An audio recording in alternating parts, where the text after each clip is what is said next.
enormous concentration of power. Democracy, poverty reduction, and cryptocurrency.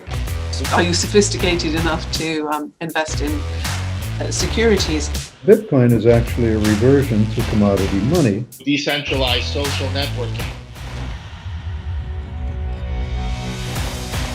It took me a long time to understand Bitcoin. I thought it was like a gimmick and it wouldn't scale to be a currency, which that part I was correct.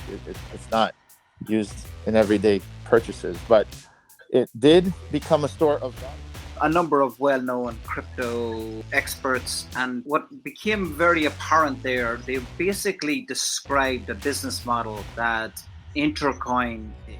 I've only been with the team for a short time, and I remember when I first had joined the project, it took me a while to commit to joining it. But then when I started doing research and realizing that it's not just INTERCOIN, Greg has also built 𝗃𝗃𝗃 and how successful 𝗃𝗃𝗃 is.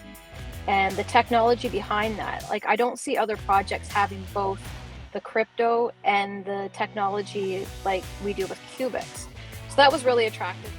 City coins, it's going to come down to really nailing like how exactly it's going to work. We really need to be answering the due diligence questions in a strong way, because what we're trying to propose is something that's, it's radically different and it challenges people's perception. Universities in India that open to get help from INTERCOIN via India Blockchain Association to create their own university platforms on the blockchain, create their own tokens.